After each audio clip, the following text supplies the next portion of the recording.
continué à travailler dans ce domaine-là, tout en commençant à collaborer à des magazines comme Nouvelle Clé, Nexus et Explorer, pour écrire sur les phénomènes inexpliqués, phénomènes paranormaux, etc. Puis à un moment donné, j'étais plus assez souple pour faire le grand écart entre les deux mondes, vous voyez, et compte tenu de la façon dont le monde de la santé a évolué, et bien que je garde bien sûr tout mon respect aux soignants en particulier, c'est pas le sujet, mais on voit bien que le monde de la santé est passé aux mains des financiers, etc. Donc il y a tout un tas de dérives que vous connaissez aussi bien que moi. Donc aujourd'hui, je ne travaille plus dans ce monde-là et je travaille presque exclusivement comme journaliste, auteur, traducteur, dans ce monde donc des phénomènes inexpliqués. Et j'ai commencé en fait par m'intéresser aux expériences de mort imminente. C'était mon premier sujet, c'est ça qui m'a fait basculer. En fait, je sortais d'études de sciences, donc j'étais très rationnel, comme on dit, même rationaliste, hein. C'est-à-dire qu'il n'y avait que la raison en fait. Je ne croyais pas à l'invisible, je ne croyais pas à la vie après la mort, etc. Et j'ai lu un livre, peut-être certains d'entre vous l'ont lu aussi, qui s'appelle non pas La vie après la vie, mais Flûte, c'est le livre de Jans, le premier livre de Jans. Bref, c'était un collectif. La mort transfigurée. Oh, pardon, La mort transfigurée. C'était un livre un peu universitaire, donc il n'a pas beaucoup fait parler de lui, ce livre. Mais il y avait un collectif d'auteurs, des physiciens, des philosophes, des psychologues, des médecins, etc. Il y avait Edgar Morin qui avait fait une préface. Donc pour moi qui sortais d'un milieu universitaire, disons que ça me paraissait sérieux. Et ce livre a complètement fait basculer ma vision du monde, on peut dire. Puisque non seulement il y avait ces analyses de spécialistes, mais il y avait surtout des témoignages. Et les témoignages des gens qui avaient frôlé la mort et qui avaient vécu cette expérience-là, ils m'ont bouleversé et ça a aussi réveillé en moi, je pense, des souvenirs d'expériences que j'avais fait dans l'enfance, comme on fait beaucoup quand on est enfant. J'avais fait beaucoup de rêves lucides, ce qu'on appelle des rêves lucides, des sorties hors du corps, des choses un peu bizarres comme ça que, enfant, on ne sait pas trop catégoriser. Et autour de moi, il n'y avait pas vraiment de répondant pour répondre éventuellement à des questions que je me serais posées, donc c'était resté un peu enfoui dans mon esprit. Mais quand j'ai lu ces témoignages-là, ça a réveillé tous ces souvenirs-là, et je me suis souvenu avoir vécu des expériences comme ça. Non pas aussi fortes qu'une expérience de mort imminente, mais quand même des choses très bizarres, très troublantes, ce qu'on appelle aujourd'hui des états d'expansion de conscience, ou états de conscience élargie, si vous voulez. Donc voilà, le thème de ma conférence, c'est effectivement les arguments scientifiques en faveur d'une vie après la vie, mais on a discuté de ce thème avec Guy, je vais proposer ça, il y a déjà plusieurs mois, hein, et en fait c'est pas le sujet de mes deux derniers livres en l'occurrence, hein, donc peut-être qu'il y avait une ambiguïté sur la présentation, mais bien sûr dans mes livres je traite de ces sujets-là de manière récurrente, puisque comme je vous dis, ça me passionne depuis longtemps. Et donc je vais vous présenter des arguments scientifiques, qui viennent en tout cas du domaine de la science, dans trois domaines, qui sont donc les expériences de mort imminente, le domaine qu'on appelle les vécus subjectifs de contact avec un défunt, pour lesquels il y a eu des recherches, et puis le troisième domaine, c'est la médiumnité, dans lequel il y a eu aussi quelques recherches. Alors il ne s'agit pas de vous convaincre, je pense que beaucoup d'entre vous sont déjà convaincus, moi je le suis à titre personnel, je suis déjà convaincu qu'il y a une vie après la mort. Beaucoup d'entre vous le sont certainement aussi. Il y en a certainement une partie d'entre vous qui doutent aussi encore, peut-être, qui ont besoin de réassurance, comme on dit. Et peut-être certains aussi sont pour l'instant réticents, en tout cas, à accepter cette possibilité. Ce qui est tout à fait sain. Hein. Il ne s'agit pas non plus de gober les choses que les autres nous disent. Je crois vraiment que de toute façon, ce sont les expériences personnelles qu'on fait qui nous convainquent. Hein. Clairement, on est convaincu par des expériences personnelles. Ça peut être justement des simples rêves, enfin des rêves, on va dire, un peu intenses, des songes. Et ça peut être des synchronicités, ça peut être des phénomènes comme ça, et ça peut bien sûr, y compris des phénomènes de contact avec des défunts. Donc pourquoi je parle d'arguments scientifiques et non pas de preuves? Eh bien, c'est volontaire parce que bien sûr, je ne pense pas qu'on puisse parler de preuves à ce jour. Même si certains auteurs le font, hein, vous savez, j'ai un ami qui s'appelle Stéphane Alix qui sort un livre qui s'appelle La Preuve.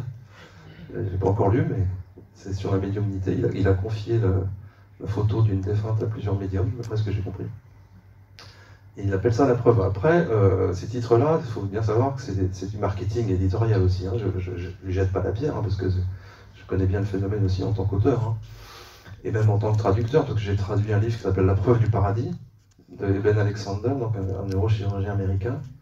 Et donc La Preuve du paradis, c'est quelque chose d'assez fort quand même comme promesse. On lui a beaucoup reproché ce titre. Et c'était le même titre en anglais. Et j'ai aussi traduit le dernier livre de Raymond Mouty, donc, qui est l'auteur de La vie après la vie. Et son dernier livre s'appelle aussi Les preuves de la vie après la vie. Donc il y a certains auteurs qui n'hésitent pas à employer le mot de preuve. Le problème, c'est qu'une preuve, c'est quelque chose d'irréfutable, en principe, en science, etc. Et on ne peut pas considérer que les éléments qu'on a aujourd'hui sont des preuves irréfutables au sens scientifique. On a beaucoup de témoignages, on a des millions de témoignages, mais un témoignage, c'est ce qu'on appelle une preuve faible. Une preuve au sens scientifique, c'est quelque chose qui peut être répété, qui peut être reproduit dans les mêmes circonstances. Et bien sûr, une expérience vécue dans ces circonstances-là, notamment à proximité de la mort, c'est pas quelque chose qu'on peut reproduire. En l'occurrence en laboratoire. Donc parler de preuves, c'est un peu fort. Mais des éléments, des arguments scientifiques, en tout cas, il y en a beaucoup. Et mis bout à bout, considérés isolément, ils ne sont peut-être pas convaincants, mais mis bout à bout, ça constitue ce qu'on appelle un faisceau de présomption, si vous voulez, qui est plutôt en faveur de l'hypothèse d'une vie après la mort. Alors, je crois que tout le monde ne sait pas ce qu'est une expérience de mort imminente.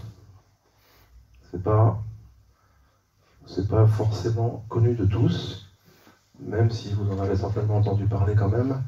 Donc la première chose dont je vais parler, c'est ça, les expériences de mort imminente. Ce sont les gens qui frôlent la mort dans des contextes différents. Ça peut être des accidents de la voie publique, des opérations, au cours d'une opération, donc un arrêt cardiaque, très, très fréquent de vivre une expérience comme ça, et toutes sortes d'opérations. Mais on a aussi des témoins qui vivent l'expérience sans frôler la mort. Ça, c'est plus rare, mais on a des témoignages de gens qui vivent une expérience du même type sans véritablement frôler la mort. Alors, qu'est-ce que c'est que l'expérience de mort imminente? Eh bien, c'est Raymond Moody, justement, qui a fait connaître ce phénomène. Donc à l'époque, il était jeune philosophe, étudiant en médecine, puisqu'il voulait être psychiatre, après avoir fait un doctorat de philosophie. Et en 1975, il publie un livre qui s'appelle La vie après la vie, qui là a été donc un best-seller colossal.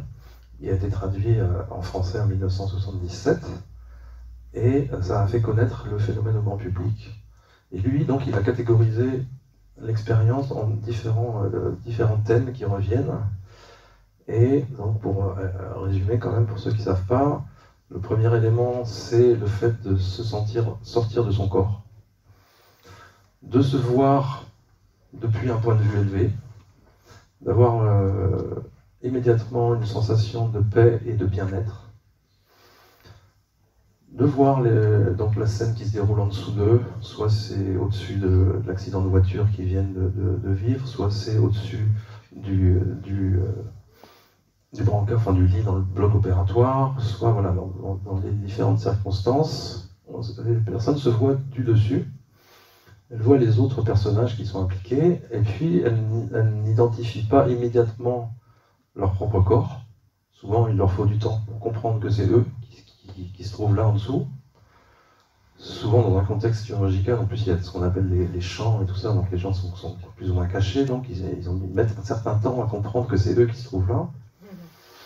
Et quand ils comprennent ça, comprennent que c'est eux qui se trouvent là, et bien ils comprennent aussi du même coup qu'ils ne sont pas leur corps. En tout cas, ils ne sont pas que leur corps, ils sont plus que leur corps. Puisque là, ils ne sont plus dans leur corps et ils continuent à avoir une perception.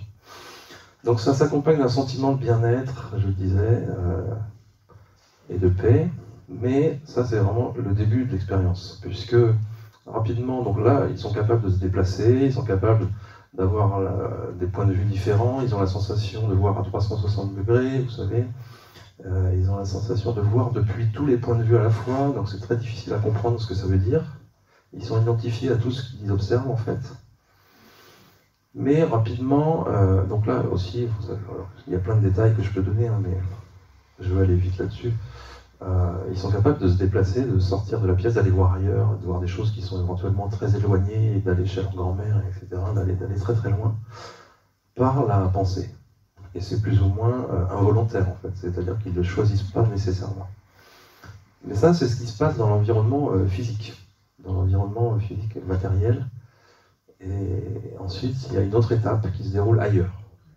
Parce qu'à un certain point de leur expérience, ils vont avoir la perception d'une lumière, d'un point lumineux, qui va les attirer irrésistiblement, et ça va être un tunnel, ça va se transformer en un tunnel, en tout cas ils vont pénétrer dans cette lumière à travers un tunnel, et là, dans le tunnel, ils peuvent avoir déjà des présences, ça peut être des proches défunts, qu'ils connaissent, donc qu'ils reconnaissent, ça peut être des présences plus spirituelles, plus angéliques par exemple, des choses comme ça, des êtres de lumière, certains disent, il y a tout un vocabulaire qui dépend du témoin aussi. Hein.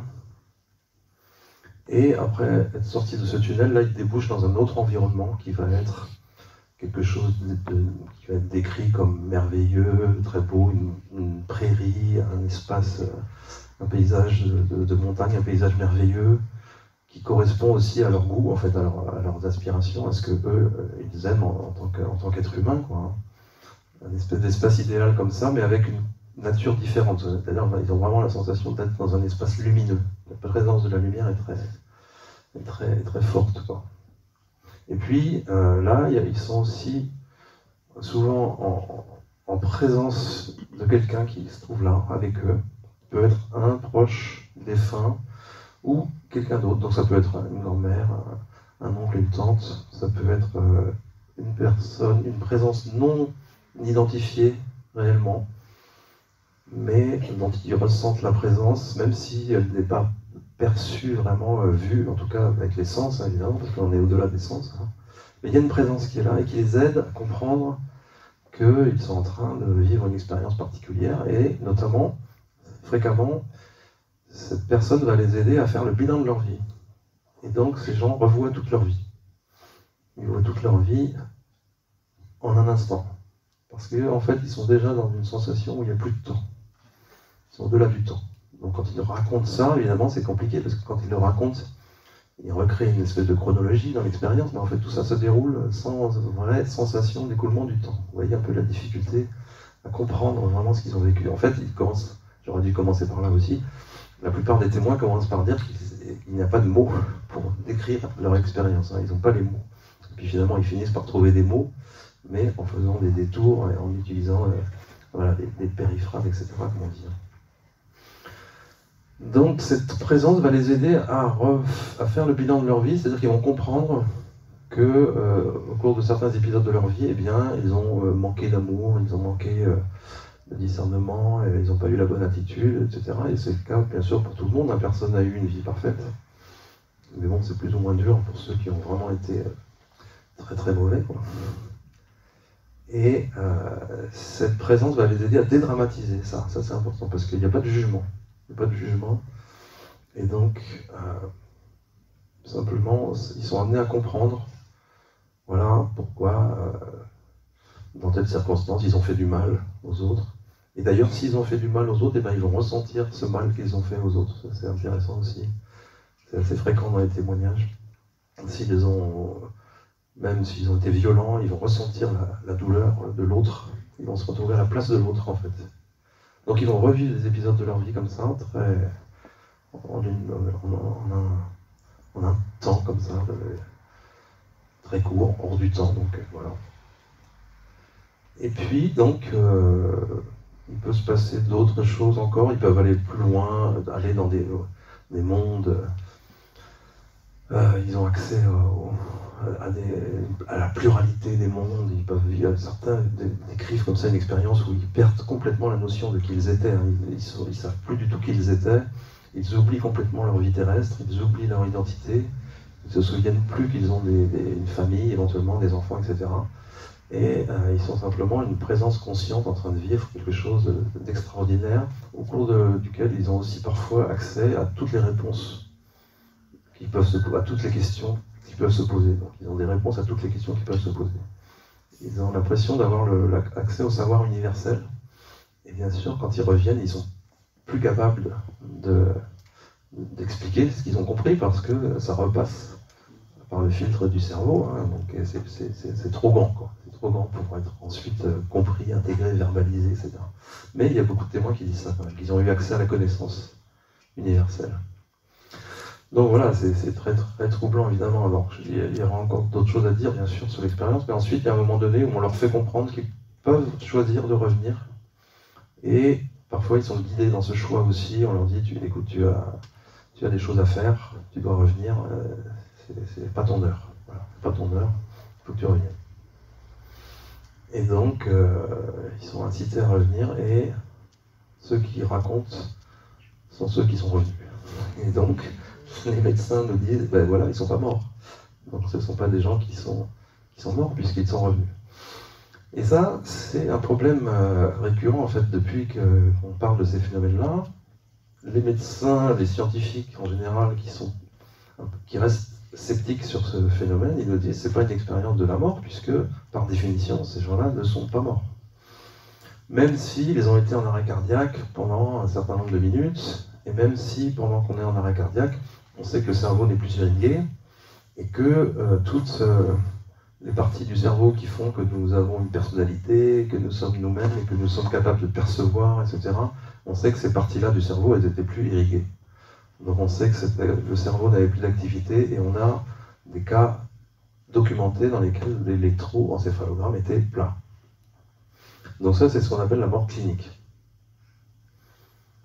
Donc la mort clinique, c'est effectivement réversible. Hein, quand on fait des manœuvres de réanimation, on peut ramener quelqu'un qui est en état de mort clinique. C'est un état de mort apparente. Le cœur ne bat pas, on ne respire plus, mais on peut revenir, si on est réanimé suffisamment vite. Alors attention, parce qu'il y a souvent une confusion entre la mort clinique et la mort cérébrale. Quand on dit qu'il y a un arrêt cardiaque, un électroencéphalogramme plat, on ne peut pas parler de mort cérébrale. La mort cérébrale, c'est vraiment quand le cerveau a été privé de sang et donc d'oxygène et de glucose, etc., pendant trop longtemps pour que le cerveau puisse récupérer. Donc la mort cérébrale, malheureusement, c'est un état qui est irréversible. Donc en médecine, c'est quand même très bien défini. La mort cérébrale correspond à un état dans lequel on peut procéder au prélèvement d'organes, ce genre de choses. Et malheureusement, c'est irréversible. Donc, hors cas exceptionnel où des gens ont certainement été mal diagnostiqués d'une mort cérébrale, il n'y a pas de retour de la mort cérébrale. Donc attention quand vous en discutez entre vous, l'état duquel on revient, c'est celui de la mort clinique. C'est important. Alors depuis les années 70, donc le livre de Raymond Moody, eh bien, alors on avait des témoignages avant ça, hein, Moyen-Âge, Antiquité, il y avait déjà des témoignages comme ça, avec les mêmes récurrences, donc la sortie du corps, la lumière, l'impression de pouvoir se déplacer par la pensée, etc. Tout ça, il y avait déjà des témoignages comme ça dans le passé, dans l'histoire. Donc Moody a fait connaître ça vraiment au grand public. Et depuis, on n'a pas beaucoup avancé, je vais vous dire. Il n'y a pas eu beaucoup de progrès, en fait, des connaissances là-dessus. Les travaux les plus poussés qui ont été faits ces dernières années, ils ont été faits à Liège, Coma Science Group, donc l'équipe du professeur Steven Lorez, qui lui est un neuroscientifique pur et dur, et qui donc pense, avec toute son équipe, que tout ça se passe dans le cerveau. Donc ils reconnaissent, ils ont fait des publications quand même intéressantes, dans lesquelles ils reconnaissent que l'expérience de mort imminente n'est pas une hallucination, elle n'est pas un rêve, donc c'est pas équivalent au rêve, c'est pas équivalent à un état d'hypnose ou ce genre de choses, c'est une expérience particulière qui transforme l'individu. Ça, c'est objectif. L'individu est transformé, est profondément transformé dans ses valeurs, dans son rapport au monde. Bien sûr, il va devenir plus spirituel, a priori, et puis beaucoup plus tourné vers l'écologie, disons, au sens large, la protection de la nature, une plus grande sensibilité à la nature, plus d'empathie aussi. Et puis, on peut dire aussi au passage que certains reviennent avec des capacités de médiumnité. capacité à ressentir les émotions des autres, l'empathie, une extrême empathie, une capacité par exemple, il y en a qui reviennent avec la faculté de savoir quand les autres personnes vont mourir. Ils voient quand les autres vont mourir, mais c'est pas forcément très agréable. Et c'est des capacités qui restent ou qui s'estompent, ça dépend des cas. Mais il y a beaucoup de conséquences, en tout cas au plan physique aussi, et autant qu'au plan psychologique, ça va surtout dans le sens d'un changement de valeur, un changement de perception du monde. Déjà, pour commencer, ils n'ont plus peur de la mort. La grande majorité des témoins vous disent qu'ils n'ont plus peur de la mort. Parce qu'ils savent que la mort, c'est un passage vers un autre état d'existence, un autre état de conscience, un autre état d'être. Ils sont convaincus de ça. Donc il y a des millions de témoignages. Statistiquement, on le sait parce que ça correspond dans les enquêtes à plus de 4% de la population générale. Chez les gens qui ont fait un arrêt cardiaque, on est entre 15 et 20% d'expérience. Donc vous voyez, ça fait vraiment beaucoup de monde. Mais tous ces témoins n'ont pas été entendus, n'ont pas été interviewés, interrogés par des professionnels de santé ou de la psychologie. Hein. Mais on sait que statistiquement, il y a des millions de gens qui ont vécu l'expérience. Donc qu'est-ce qu'on sait de plus aussi aujourd'hui? Le problème, c'est justement les neurosciences, en fait, elles n'avancent pas beaucoup. Pourquoi? Parce qu'elles considèrent que ça se passe dans le cerveau. Et donc, si ça ne se passe pas dans le cerveau, les neurosciences, elles n'ont rien à dire dessus, parce que leur objet d'étude, c'est le cerveau. Les neurosciences, c'est les sciences qui étudient le système nerveux, et en particulier le cerveau. Donc si l'expérience se déroule ailleurs, que ce n'est pas simplement une activité cérébrale, même dans les couches profondes du cerveau, forcément, les neurosciences, elles sont face à une impasse. Donc ça explique pourquoi, depuis tant d'années, on n'a pas de résultats finalement importants. Je peux dire au passage aussi qu'il y a quand même eu des tentatives, alors c'est pas dans les sciences pures et dures, mais c'est des gens qui font des recherches scientifiques un peu parallèles, on peut dire, où on a cherché à tester quand même uniquement la première partie de l'expérience, c'est-à-dire la sortie hors du corps. Est-ce qu'on a des résultats avec des gens qui sortent de leur corps et qui sont capables d'aller voir dans la pièce à côté si ils peuvent rapporter une information précise. Donc il y a eu quand même, vous savez certainement, des recherches là-dessus. Il y a des recherches qui ont été faites dans le contexte de l'expérience de mort imminente. Il y a un médecin britannique qui s'appelle Sam Parnia, qui avait disposé des images, vous savez, au plafond, accrochées au plafond, mais visibles uniquement du dessus, ou alors posées sur des armoires, dans les services de réanimation, dans plusieurs hôpitaux, dans une quinzaine d'hôpitaux. Donc il y a eu une grande étude comme ça qui a été menée pendant des années, dans les services de réanimation en particulier. Et ils n'ont jamais pu avoir quelqu'un qui avait perçu la cible, vraiment, dans ce qu'ils appellent la cible, c'est-à-dire les images, dans le contexte de leur expérience de mort imminente. Donc bien sûr, pour les sceptiques, c'est pain béni. Ça veut dire que ce n'est pas possible, quoi. Que c'est une illusion, que l'expérience est une illusion. Toute l'expérience est une hallucination. Et pourtant, il y a plein de cas où les gens ont pu donner des détails précis. Un des plus connus, c'est celui du fameux appareil dentaire. Vous savez, je le raconte en vitesse, ça c'était quand même publié dans la revue Nature, grande revue de sciences. Et donc Pim Lemel, c'est un cardiologue hollandais, il a fait cette étude, ça date déjà de 2001. Et donc c'est un patient qui fait un arrêt cardiaque dans un parc public, et donc il est emmené à l'hôpital inconscient, et pour l'intuber, on lui enlève son appareil dentaire, et l'infirmière le place dans un tiroir d'un chariot de réanimation, et donc on l'intube, et après plusieurs minutes de réanimation, on parvient à faire repartir son cœur. Et donc le lendemain, il dit, après avoir repris ses esprits, il dit: où est mon appareil dentaire? Vous l'avez mis dans un tiroir. Il voit passer ensuite l'infirmière, il dit: cette infirmière, c'est elle qui a enlevé mon appareil dentaire, qui l'a mis dans un tiroir, dans un chariot, etc. Et donc, redonnez-moi mon dentier, quoi. Donc le personnel lui dit: mais comment vous pouvez savoir ça? Donc il explique: j'étais au-dessus de mon corps, j'ai tout vu, j'ai assisté à toute la réanimation. Donc des cas comme ça, c'est ce qu'on appelle des cas anecdotiques. Parce que ça, typiquement, ça ne peut pas être reproduit, hein, mais il y en a beaucoup. Il y avait un patient aussi qui avait décrit son chirurgien en train de faire des mouvements comme une poule, comme s'il battait des coudes comme ça, parce qu'en fait, ce chirurgien avait l'habitude de mettre ses mains, une fois qu'il avait fini d'opérer, de mettre ses mains sur ses épaules et de donner ses indications à ses collaborateurs en désignant du coude.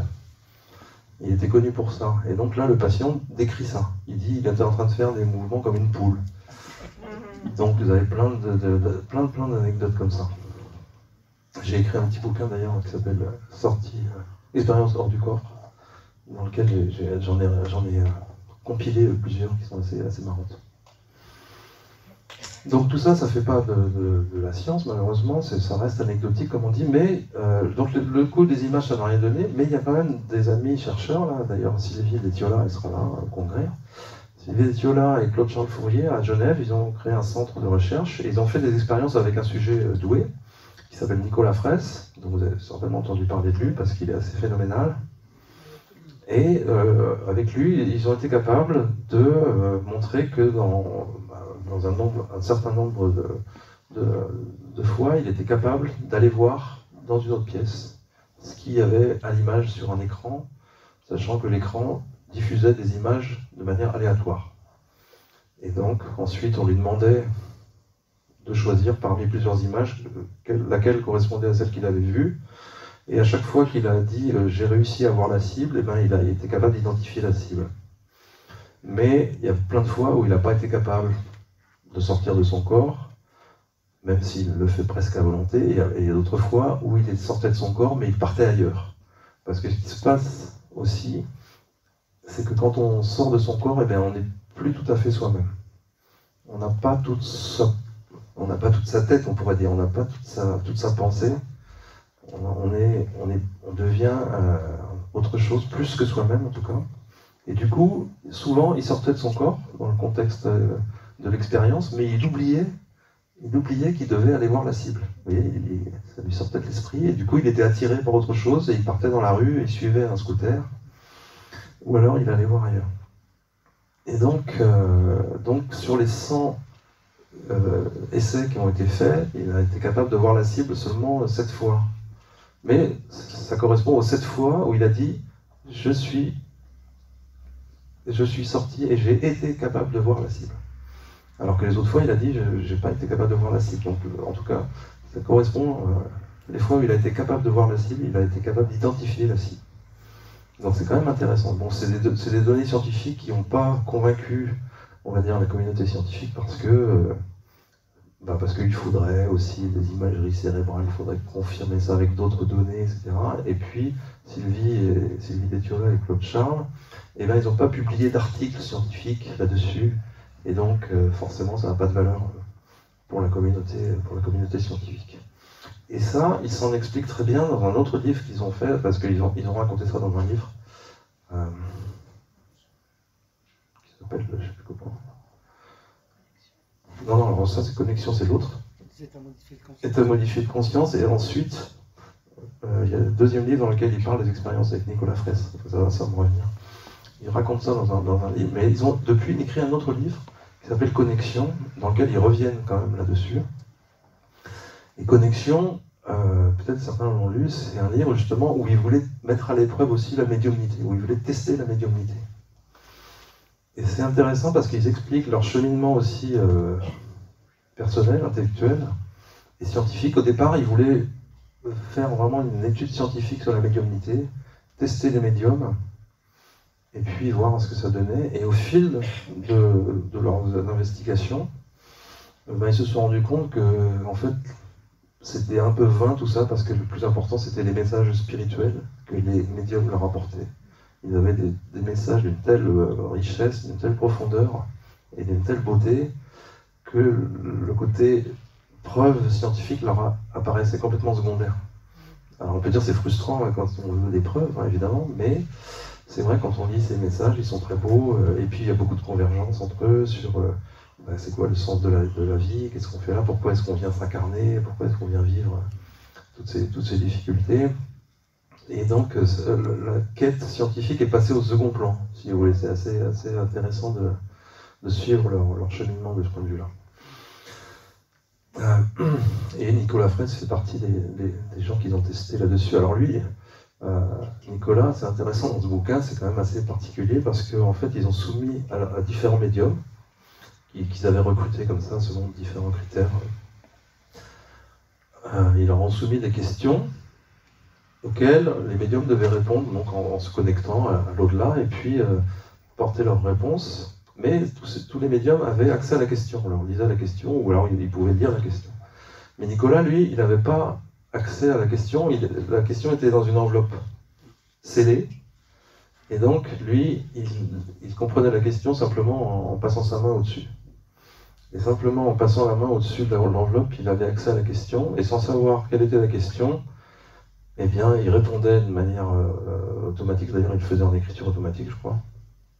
Peut-être oralement aussi. En tout cas, il répondait pile à la question.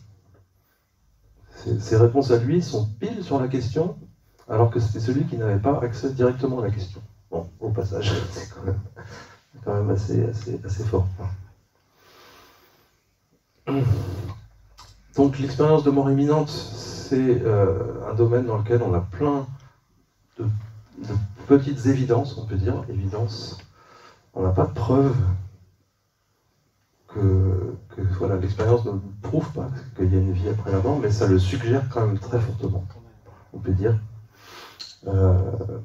Et ce qui est intéressant, c'est que ces dernières années, Raymond Moody lui-même, il a évolué aussi intellectuellement par rapport à ça, et au départ, il expliquait qu'il était sceptique, au sens philosophique du terme, c'est-à-dire le sceptique, c'est celui qui ne conclut pas. Celui qui refuse de conclure et donc il suspend son jugement. C'est ça le vrai scepticisme. Le sceptique, c'est pas celui qui s'oppose à ces phénomènes-là, en principe, c'est celui qui ne conclut pas. Donc Moody avait cette attitude-là. Et puis au fil des ans, il a été convaincu par d'autres expériences dont je vais vous parler maintenant. Et c'est ce qu'on appelle les expériences de mort partagée. Et ça a emporté sa conviction, si vous voulez. Aujourd'hui, il a plus de 80 ans. Et il est absolument convaincu que l'hypothèse la plus simple, la plus rationnelle, c'est qu'il y a une vie après la mort. Et donc les expériences de mort partagée, eh bien, ce sont des expériences dans lesquelles un proche du mourant, du défunt, vit aussi une partie de l'expérience, avec son défunt en l'accompagnant.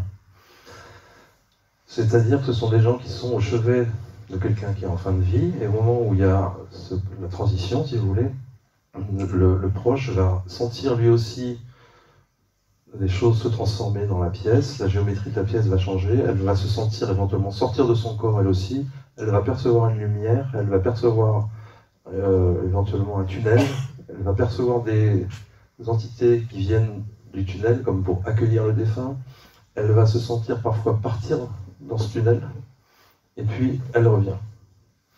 Et le défunt, lui, s'en va. Et beaucoup aussi décrivent une brume qui s'élève au-dessus du corps. Une silhouette, quelque chose qui se détache du corps, hein, une âme, un corps énergétique, quelque chose qui se détache du corps. Donc ça, c'est des témoignages récurrents. Et donc, les gens qui vivent cette expérience-là, eux, on leur a pas donné de médicaments, on leur a rien donné, donc bien sûr, on ne peut pas expliquer ça par l'explication classique qui consiste à dire que les gens qui font une expérience de mort imminente, vous comprenez, on leur a donné plein de médicaments pour la douleur, et puis pour ceci et pour cela, et donc ils ont halluciné à cause des médicaments. Donc là, l'argument ne tient pas pour ceux qui sont les accompagnants, les proches, etc. Et donc, on a beaucoup plus de témoignages de ça aujourd'hui, parce que autrefois, aux États-Unis, on disait aux proches, au moment du décès, quand le décès approchait, on disait aux proches, sortez de la pièce, on s'en occupe, c'est une question médicale, on va gérer. Et donc, il y avait peu de défunts qui étaient accompagnés par leurs proches, en fait. Alors qu'il y a eu un changement de politique dans les années 80, et on a dit au contraire, il faut que les défunts oui, soient accompagnés par leurs proches le plus possible, pour dire au revoir, pour être là, tenir la main, etc. Et donc il y a eu beaucoup plus de témoignages comme ça, beaucoup plus de témoignages. Et donc Moody en a fait un livre qui s'appelle Les témoins de la vie après la vie, dans lequel il parle spécifiquement de ça. Et son premier témoignage, il l'avait recueilli quand il a été étudiant en médecine, auprès d'une femme qui était professeure de médecine, à l'école de médecine, donc où il étudiait la psychiatrie. Et cette femme, elle lui avait raconté donc que quand elle réanimait sa maman qui avait fait un arrêt cardiaque, elle s'était sentie elle-même s'élever au-dessus de son corps. Donc elle réanimait sa maman qui faisait un arrêt cardiaque, et elle s'est sentie sortir de son corps, elle s'est retrouvée au-dessus, elle se voyait en train de faire le massage cardiaque. Et puis, d'un seul coup, elle a pris conscience en face d'elle de la présence de la silhouette de sa mère, qui lui souriait, qui avait l'air épanoui, apaisé, etc. Et donc elle a compris que c'était trop tard, en quelque sorte, ça ne servait plus à rien. Elle a continué certainement mécaniquement à faire le massage cardiaque, et puis elle est revenue. Elle est revenue à elle. Et donc elle lui avait raconté ça à Moody au tout début de ses recherches là-dessus. Et lui, il avait mis ça de côté en disant c'est pas une expérience de mort imminente proprement parlée, puisque c'est pas la personne qui est en train de mourir qui raconte, mais quelqu'un qui est présent, qui accompagne. Et donc il avait mis ça de côté comme quelque chose d'anecdotique, une espèce d'artefact, quoi. Et puis ensuite, il s'est mis à recueillir plein de témoignages comme ça. Et il s'est rendu compte qu'en fait, c'était très fréquent. Et parmi les témoignages les plus spectaculaires qu'il a eus, qui impliquent quelque chose comme ça, de l'ordre d'une expérience partagée, donc il y a une expérience qu'on lui a racontée lors d'une conférence qu'il faisait en Italie.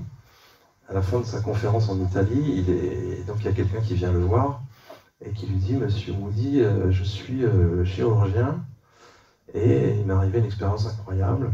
Alors que j'opérais un jeune garçon, un jeune adulte, pour une expérience, pour une opération assez banale, une opération de routine qui normalement ne présentait pas de grands risques.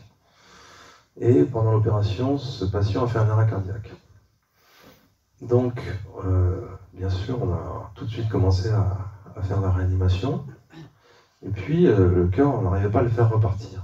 Donc le chirurgien, il dit, on a commencé à paniquer parce qu'on s'est dit, c'est pas possible, ce jeune homme, il ne peut pas mourir maintenant comme ça.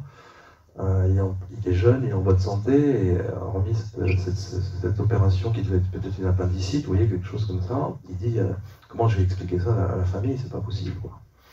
Et donc il continuait à essayer de le réanimer, ils n'arrivaient pas à le réanimer.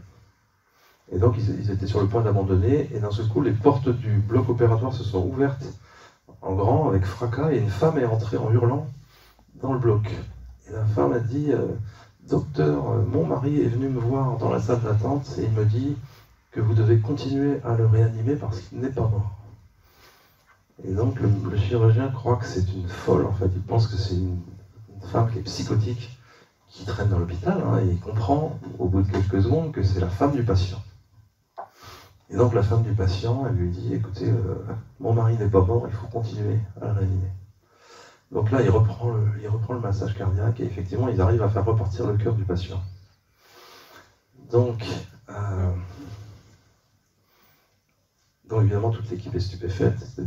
Et surtout, c'est confirmé, en fait, la version de la femme est confirmée parce que quand le patient se réveille, en salle de réveil, il lui dit tout de suite au chirurgien, écoutez, vous pensiez que j'étais mort, mais j'essayais de vous le dire, j'essayais de vous hurler que j'étais pas mort, qu'il ne fallait pas arrêter.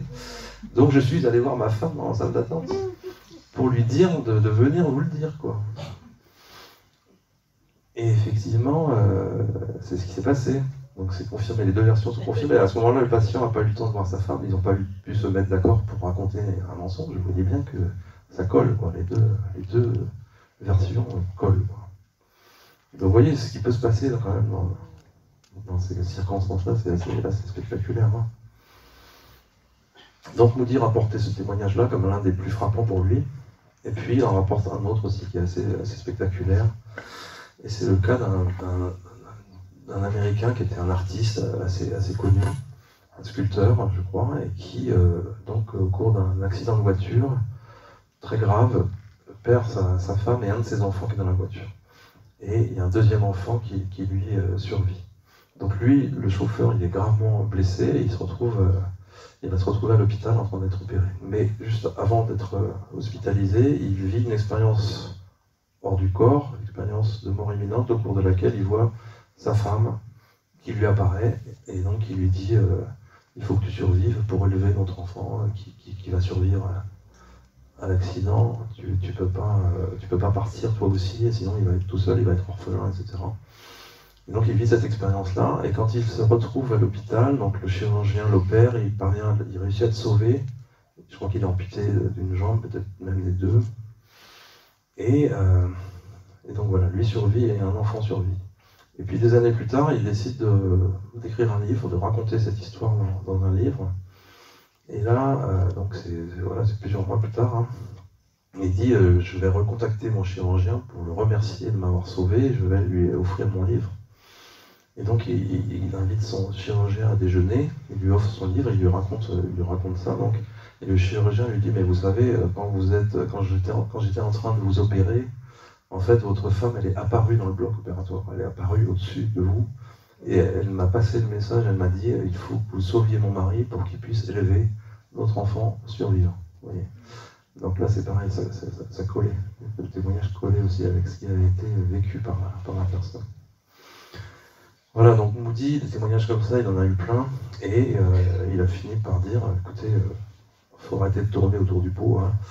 Le plus simple, le plus logique, c'est qu'effectivement la mort, c'est pas la fin, il y a quelque chose après. Pourquoi est-ce que c'est si difficile pour le monde médical d'accepter ça? Parce que, il y a plein de raisons, hein, c'est compliqué, mais eux, les médecins, les scientifiques, ils sont formatés, hein, on va dire, ils sont programmés pour penser comme ça, que le monde c'est la matière avant tout, que la seule réalité c'est la matière, et que l'esprit c'est quelque chose qui est impalpable, qui émerge de l'activité du cerveau, on ne sait pas comment ni pourquoi, et donc il ne faut pas trop leur en vouloir hein, s'ils sont réticents. Bon. J'espère qu'il y a plus d'écoute aujourd'hui parmi le personnel soignant sur ces phénomènes-là. Beaucoup de gens ont dit qu'ils ne pouvaient pas témoigner pendant des années parce qu'ils savaient que ça ne serait pas reçu, ils seraient pris pour des fous. Hein. C'est peut-être moins le cas aujourd'hui, mais ça change un petit peu, ça change doucement. Il y a plus d'écoute en tout cas du côté des soignants, des aides-soignantes, ceux qui sont en contact des patients directement, mais les médecins, ils sont plus éloignés, on va dire. Et surtout, il faut comprendre aussi que la science, elle s'est construite en opposition de la religion, les croyances. La science a voulu nous donner une vision objective du monde et a voulu se détacher de tout ce qui était croyance, superstition, etc. Donc elle a rejeté le côté religieux, spirituel, elle a acheté le spirituel avec le religieux, si vous voulez, elle a acheté le bébé avec l'eau du bain, hein, comme on dit, et du coup, tout ce qui est spirituel est perçu comme irrationnel, quoi. Et quand on parle de spiritualité, beaucoup de gens entendent soit religion, au mieux, soit secte. Oui. Vous voyez, mais pour avoir un juste milieu et pour pouvoir parler de spiritualité sans que ça évoque ni la religion ni les sectes, c'est difficile, quoi. C'est compliqué. Mais il y en a certains qui essayent de le faire et ça change un peu. Alors, comme il ne faut pas que je prenne trop de temps quand même, je vais vous parler un petit peu des vécus subjectifs de contact avec un défunt, et puis après de médiumnité, quand même. Les vécus subjectifs de contact avec un défunt, on appelle ça comme ça en psychologie, parce que c'est un terme un peu neutre, ça fait un peu technique, ça fait un peu savant. Hein, mais voilà, on dit subjectif parce qu'effectivement c'est la personne qui le vit, qui va le raconter, et on pourrait parler dans certains cas de vécu objectif, mais on parle de vécu subjectif. Donc VSCD. Donc c'est lorsqu'une personne qui est en deuil, mais pas toujours, perçoit de manière inattendue un défunt par les sens de la vue, de l'ouïe, de l'odorat ou du toucher. Souvent, il y a plusieurs sens qui sont impliqués. Donc là, il y a eu des recherches quand même autour de ça, en faisant des enquêtes auprès des témoins, de la population générale. En fait, hein, il y a plus de 50% des gens dans la population générale qui ont vécu ça. Donc c'est très fréquent. Chez les personnes en deuil, on monte à au moins 70% après un deuil. Parfois juste après un deuil, parfois longtemps après un deuil. Christophe Fauré, qui est un psychiatre, qui s'intéressait à la fin de vie, etc., mais qui n'avait jamais parlé de ces phénomènes-là, il a fait une sorte de coming out spirituel, et il a écrit un livre dans lequel il parle de ça. Il parle des expériences de mort imminente, mais il parle aussi des VSCD. Donc c'est intéressant que des gens comme lui, qui ont pignon sur rue, qui sont connus, hein, prennent position sur ce sujet. Donc il a dit, il y a beaucoup de phénomènes. J'ai retenu dans son livre notamment qu'il parle des phénomènes qui impliquent l'électricité, hein, des lampes qui vacillent, des appareils électroménagers qui se mettent en marche, tout ça, vous connaissez tout ça. Des déplacements d'objets aussi, des objets qui disparaissent, qui réapparaissent de manière incomprise, inopinée. Beaucoup de phénomènes qui impliquent les animaux, les papillons, les oiseaux, tout ça c'est connu. Beaucoup de phénomènes qui impliquent des appels téléphoniques étranges, des SMS aussi. Voilà. Donc ça a été étudié par une équipe, notamment par une chercheuse suisse qui s'appelle Evelyn Elsässer. Elle a écrit aussi des bouquins là-dessus. De 2018 à 2020, il y a une équipe avec plusieurs chercheurs qui ont élaboré un questionnaire et qui l'ont soumis à plusieurs personnes. Et le questionnaire, c'était quand même 194 questions. Donc le truc extrêmement détaillé. Donc je vais vous donner des chiffres, c'est juste pour information. Je ne cherchais pas à mémoriser, à vous souvenir des chiffres évidemment. Hein. C'est juste pour vous donner une idée du sérieux en fait, de ces recherches, quoi. Il y a eu plus de 1000 questionnaires qui ont été répondus en français, en anglais, en espagnol, hein, donc en plus c'est une enquête internationale. Dans une deuxième phase, il y a eu encore 235 questionnaires en allemand, donc en tout, ça fait 1239 questionnaires. Quand même. Donc ça permet d'avoir une bonne idée quand même du phénomène. Et ils ont même fait un questionnaire en chinois, et pour l'instant, je ne sais pas quels sont les résultats. Donc, pour la majorité des personnes, c'est une expérience qui est profondément consolatrice, rassurante, transformatrice et positive. Pour 71% de gens, c'est une expérience qu'ils chérissent et 20% sont très heureux de l'avoir vécue. Seulement 1% des personnes voudraient que ça ne se soit pas produit parce que certainement il y avait un facteur de peur qui était impliqué. Alors non seulement il y a la perception de la présence d'un défunt, mais souvent ça s'accompagne de la réception d'un message personnalisé. Un message qui est pour la personne.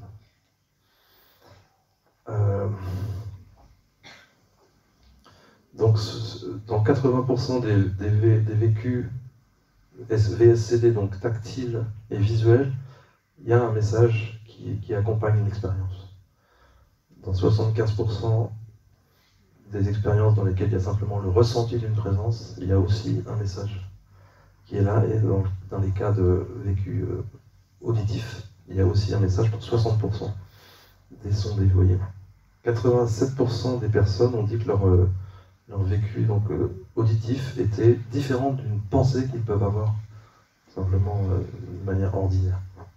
Le message le plus classique, le plus important, c'est que leurs défunts sont encore en vie, enfin continuent d'exister, se portent bien et ils vivent une nouvelle existence, mais il n'y a pas de détails qui sont donnés sur la nouvelle existence. Il y a une espèce de filtre, hein, et il y a quelque chose qu'on n'a peut-être pas le droit de comprendre ou qu'on ne peut pas comprendre sur ce qu'est la nouvelle existence. Parce que vous savez, là je fais un aparté, mais quand au moment de la mort, soit il y a un choix, il y a une alternative simple, hein, entre deux choix, hein, soit tout s'arrête, il n'y a plus rien, c'est le néant, soit ça continue. Il n'y a pas d'autre choix. Hein. Ça ne peut pas être dans un juste milieu, hein. C'est l'un ou l'autre. Hein. Alors par contre, si ça continue, là il y a une multitude de possibilités. Est-ce qu'on reste soi-même? Est-ce qu'on rejoint sa famille d'âme? Est-ce qu'on devient beaucoup plus que soi-même? On perd son identité? Est-ce qu'on garde son identité? Est-ce qu'on garde une forme corporelle? Est-ce qu'on la perd? Vous voyez, il y a une infinité de possibilités. Et je pense, pour en avoir parlé avec des médiums, beaucoup aussi, qu'il n'y a pas de règle unique en fait. C'est vraiment, ça dépend des individus, ça dépend de la vie qu'on a menée, ça dépend du chemin d'évolution qu'on doit faire après, ça dépend de plein de choses en fait. Donc il n'y a certainement pas une réponse unique. Et c'est peut-être pour ça que c'est trop complexe de donner des informations sur ce que peut être vraiment l'après-vie. Peut-être qu'on n'est pas capable de le comprendre aussi. Et il y a souvent des événements futurs qui sont annoncés, qui sont communiqués. Des grossesses à venir, une mort dans l'entourage à venir aussi, c'est souvent annoncé.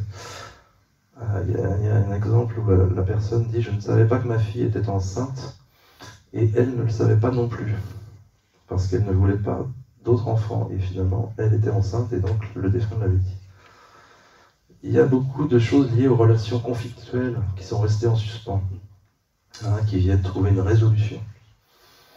C'est comme si les messages ils venaient réparer quelque chose. Beaucoup de défunts expriment des regrets pour le mal qu'ils ont fait, éventuellement. Il y a aussi des informations pratiques qui peuvent être communiquées, des circonstances d'un accident, l'existence d'une assurance vie inconnue le reste de la famille, des choses comme ça. Il y a des 85% des gens n'ont pas peur pendant le contact, mais même s'ils ont peur, ça ne met pas fin à l'expérience, forcément. Ça peut se poursuivre malgré le sentiment effrayant qui peut survenir, quoi. Il y a des gens qui vivent des contacts avec les défunts qu'ils ne reconnaissent pas. Qu'ils ne connaissent pas ou qu'ils ne reconnaissent pas. Voilà. Alors, pour résumer, donc, quand on leur pose la question, peu de temps après l'expérience, 77% des gens pensent que l'expérience était authentique. Et 14% disent que c'est très probablement réel. Ça, c'est juste après. Donc 77% pensent que c'est authentique. Avec du recul, avec plusieurs mois, peut-être plusieurs années de recul, 90% sont convaincus que c'était authentique. Donc vous voyez, la certitude augmente avec le temps. Voilà, ça c'est l'exemple de ce qu'on peut faire comme recherche scientifique autour de ça, à partir de l'entretien qu'on fait avec des gens. Ça montre que le phénomène est très répandu. Pour convaincre les scientifiques, eh ben, il faut qu'ils le vivent eux-mêmes en fait. Et il y en a, bien sûr. Et il faut qu'ils aient l'ouverture d'esprit pour accepter que ça soit possible aussi. Ils ne seront pas convaincus par des choses comme ça. Ils ne seront pas convaincus par des choses qui viennent de l'extérieur. Et de façon générale, pour qu'un scientifique s'ouvre à l'invisible, on va dire, il faut qu'il vive lui-même des choses. Ça, c'est quelque chose dont je suis aussi convaincu aujourd'hui. Du côté de la médiumnité, il y a eu des recherches intéressantes qui ont été faites. Donc, alors, hormis les travaux de Sylvie Détiola dont je parlais tout à l'heure, dans son livre Connexion, où en fait ils se sont écartés de la voie scientifique pour aller vraiment sur le terrain spirituel en disant ce qui est important c'est les messages d'évolution spirituelle. Il y a eu des travaux aux États-Unis quand même qui sont assez poussés, qui ont été faits par une chercheuse qui s'appelle Julie Béchel. Et elle a écrit un livre que j'ai traduit il y a quelques années qui s'appelle Médiumnité, la science confirme, qui est paru chez Très Daniel. Donc, elle a fondé un institut, le Winbridge Institute, et eux, ils ont testé des médiums avec des conditions de protocole hyper rigoureuses pour essayer d'objectiver la réalité du phénomène. Et ensuite, leur institut proposait aussi une forme de certification des médiums. Donc là, c'est peut-être plus discutable comme démarche, mais voilà, ils disaient, ça c'est un médium qui est validé, labellisé par nous, vous pouvez y aller. Donc on peut critiquer la démarche, mais en tout cas, la recherche qu'ils ont faite, elle a été extrêmement poussée. Alors, pour vous faire comprendre un peu la démarche, vous savez, quand on teste, je prends l'exemple d'un médicament, on teste un médicament, on dit en double aveugle. Il y en a peut-être qui ne savent pas exactement ce que ça veut dire en double aveugle.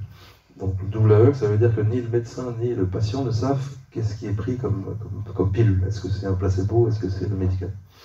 Simple aveugle, c'est quand le patient ne sait pas, mais le médecin sait. Donc double aveugle, ni l'un ni l'autre ne savent. Et eux, ils ont fait un protocole en quintuple aveugle. Donc il y avait 5 niveaux de masquage de l'information, si vous voulez.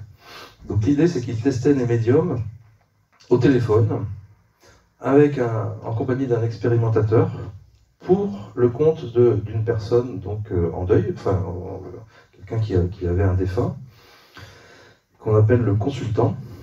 Et voilà. Et donc il y avait un expérimentateur qui s'occupait du médium et un expérimentateur qui s'occupait du consultant, donc il y avait 2 expérimentateurs, et personne ne savait qui faisait quoi. Le médium simplement avait un prénom. On lui donnait un prénom.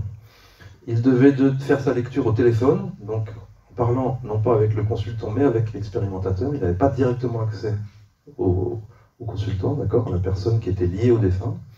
L'idée c'était que c'était le défunt qui devait trouver le médium et non pas le médium qui devait trouver le défunt. Donc au préalable, on demandait aux personnes qui avaient un défunt de le contacter, de lui demander de participer à l'expérience et de lui demander de s'adresser au médium en question.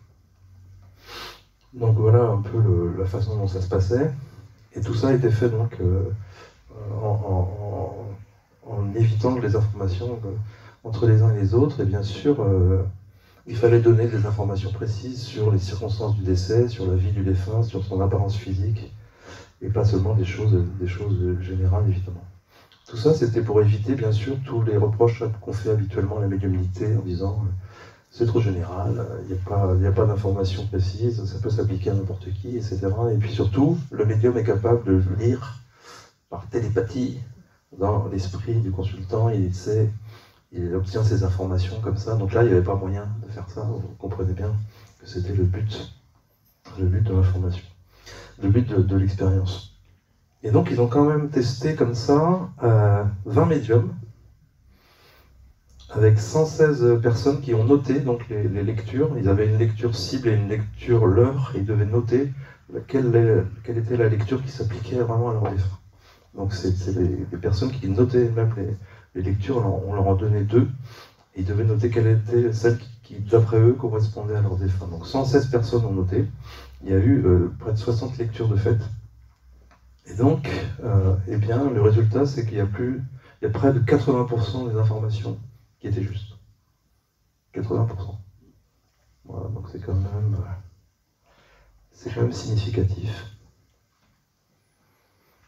Alors, l'hypothèse que le médium aille chercher des informations dans l'esprit du consultant, elle n'est pas complètement écartée, parce qu'on ne peut pas, en fait, on ne sait pas, est-ce que le médium, peut-être il se connecte au futur du consultant, et il va avoir des informations par voyance, enfin il y a toujours des moyens détournés peut-être d'avoir l'information. En tout cas, il y a des cas où les informations transmises ne sont pas connues du consultant, ne sont pas connues du proche du défunt. Donc, dans ces cas-là, on peut dire que l'information, elle a forcément été acquise auprès du défunt. Il y a quand même des cas comme ça, quoi. Alors, par ailleurs, les médiums disent qu'ils ont un ressenti, un vécu complètement différent quand ils captent un défunt et quand ils ont une expérience plus de type télépathie ou voyance avec la personne qui est en face d'eux. Et ça, on a pu le montrer avec l'imagerie cérébrale. On a montré que ce n'étaient pas les mêmes zones du cerveau qui étaient activées dans les deux situations. Alors, donc ça valide en quelque sorte cette description qui est faite par les médiums de la différence de ressenti qu'ils peuvent avoir. Vous voyez. Donc voilà le genre de recherches qui ont été faites là-dessus. Alors, encore une fois, oui, c'est pas, ça peut pas forcément convaincre tout le monde, peu importe. Hein. Comme je l'ai dit, on est convaincu que par ses propres expériences, ses propres vécus, mais en tout cas, il y a pour ceux qui commencent à s'y intéresser et qui ont besoin de cette notion, de cette validation par la science, eh bien, ça existe, quoi. Il y a ces recherches-là qui existent, et on peut pas les ignorer, quoi. Donc on peut aller commencer à chercher dans ce domaine-là quand on est très rationnel et qu'on a cette tournure d'esprit. Sinon, on s'ouvre soi-même, on ouvre son esprit, et là, on a des vécus qui sont indubitables. Hein. Des rêves. Moi, j'ai rêvé d'un ami au moment même où il mourait. Je suis le lendemain qu'il était mort à cette heure-là, quoi, à l'heure où je faisais mon rêve. Et j'avais pensé à lui la veille, puisque je savais que j'étais pas loin de lui physiquement, j'étais dans la région de Marseille pour travailler, du coup je savais qu'il était retourné chez ses parents, il était en fin de vie, un jeune qui avait un cancer, alors qu'il avait 30 ans. Quoi.